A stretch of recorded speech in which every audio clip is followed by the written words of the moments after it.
Hey, how's it going? Diamond here. Today, we're going to be taking a look into custom crops. This is, well, as you can see behind me, quite a unique plugin on its own. You can create custom crops, as stated, within your own Minecraft server. This is all done with a simple resource pack that is provided using Item Adder and the custom plugin itself. You can create a different type of community within your server. So I recommend you guys check this plugin out. So make sure you stay tuned for the whole video to learn about every single different crop that there is within the server. So let's get into this, shall we?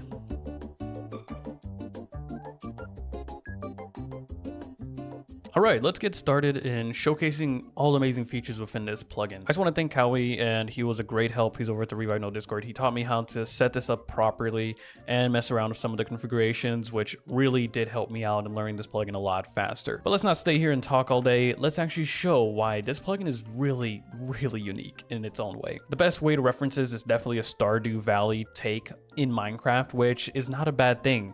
Because if Minecraft added these features alone, I feel like a ton of people would be playing it just simply for the farming aspect of it. So to get started, we have quite a lot of items. Let me just point out these are not all the items. This is primarily what I'm going to be showcasing, so we just don't spend an entire video looking at each individual item. If you really want to try it out, get the plugin for yourself.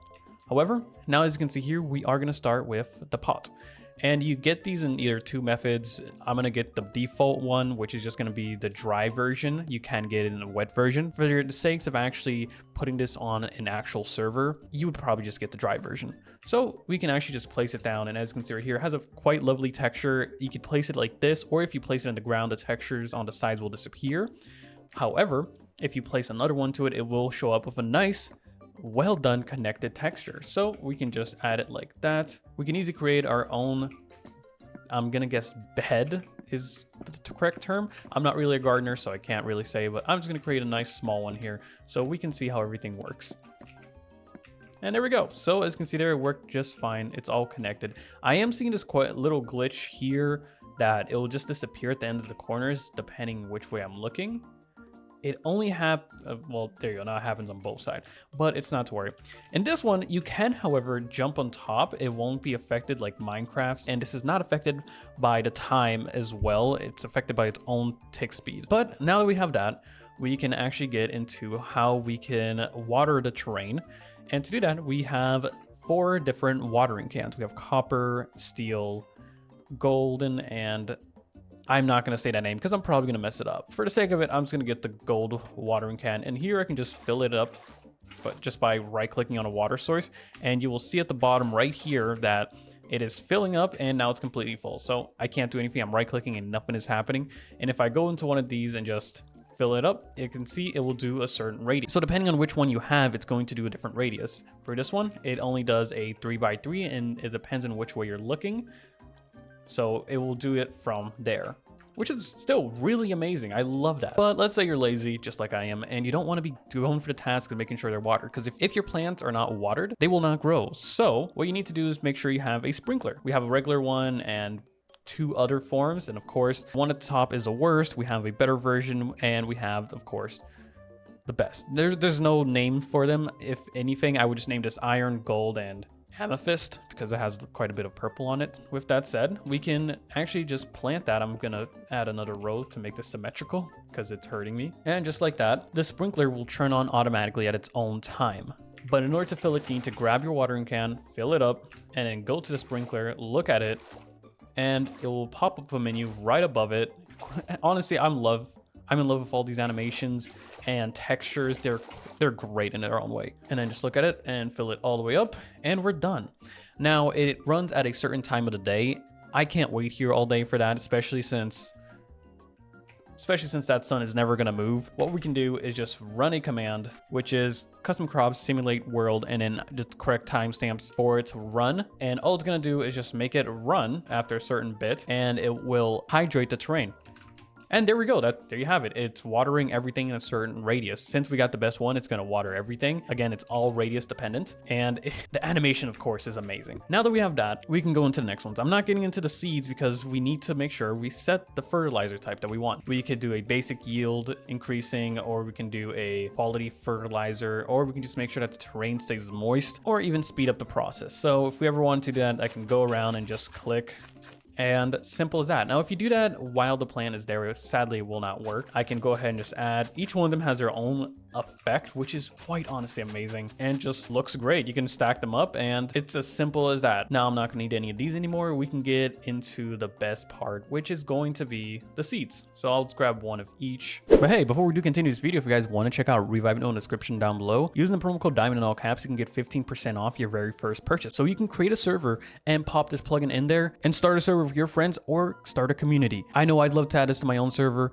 So if you guys want to check it out, make sure to use my promo code so you can get that discount. And of course, everything you need to know is in the description down below. So make sure to check out Revivenode today. And we even have this little Apple one here. I'll place it, what I'll do is I'll place this one here for now. We can leave it there. And I'm gonna actually do another thing, which is set up our sprinklers before we actually get putting in the plants.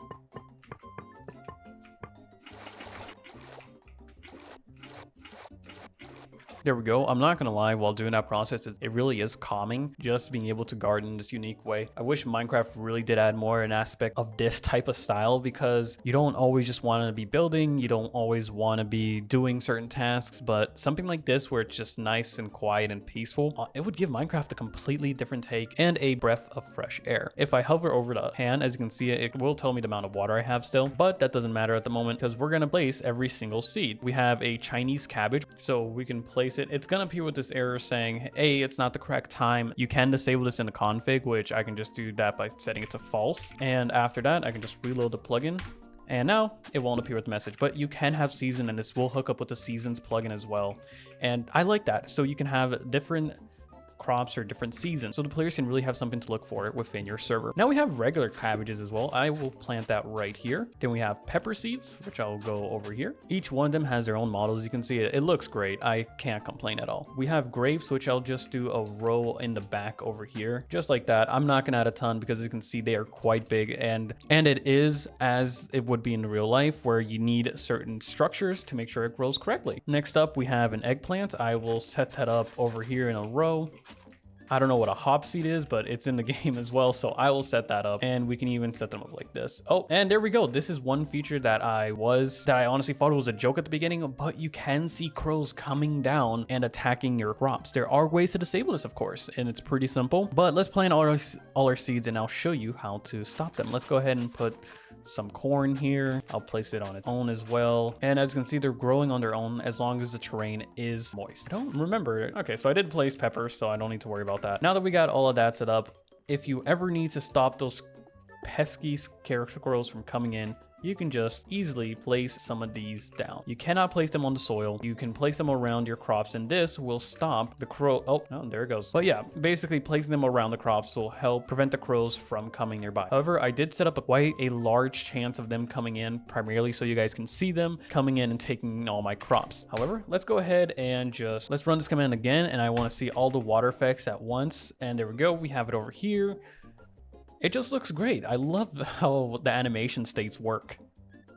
It'll make sure every single one of these stay moisturized, and this will run at a certain time depending on what you set up on your config. Now that we have that, and here comes the scarecrow again. Here comes multiple actually, because we have quite a lot this time. Let's actually set the growth state to happen quite fast, and by running the command again, you can see everything occurring. Now you may ask why some of these are dying. It's because it's not the correct season. Simple as that. And they won't grow properly, but the ones that are, they look great. For example, here we have the peppers. We have peppers over here. We have the cabbages over here, and I actually got a really big overgrown one. This looks amazing. I was wondering what the glow was. So these are honestly rare to get, but when you do get them, they're, well, large. And if you set up an economy shop, you can set these up to be sold for a much bigger price. I love the grapes over here. The texturing looks great and everything. I love how they went for the 2D aesthetic and only went for 3D when it's fully needed. For example, with the tomatoes, which I don't think I planted. So I can actually go into the items menu and grab it. There are quite a lot of items here, but I'll grab the tomato seeds and I'll plant them right back here because the tomatoes look great. I will be grabbing these though, because these crows are really pesky. And let's just run a quick grow. And here you can see the growth states of them. And then we have the final final one right there, and you can see the tomatoes getting quite big. We can just right click it and that's it. We harvested. We can set up server commands for harvesting as well. Everything's done through the config and everything is editable as well. This is honestly amazing. You get the seeds so you can plant more and you get the tomatoes itself. However, you did notice there I'm getting two different types of tomatoes. So as this is a Stardew Valley type plugin, you can see that we get tomatoes and we get silver star tomatoes, which is basically just a higher version of a regular tomato. I can right click in about any single one of these and just pick them up and eat them as well. So the developers did a great job with this. And as stated, I will show you as well what you can do with the apple tree over here. You can just place it on the ground, bone meal it, and you'll get apples just like that. So I can right click them and we'll get just regular Minecraft apples. It would be amazing if trees did this type of style as well, but I'm not complaining. This plugin is doing it for us. And there you have it, guys. That's the whole plugin right there. Hope you have enjoyed. Honestly, this plugin is spectacular. I recommend you check it out. And if you want to, check out the description down below for more details about it. However, I'm Diamond. I hope you have an amazing day, and I will see you guys next time. Cheers.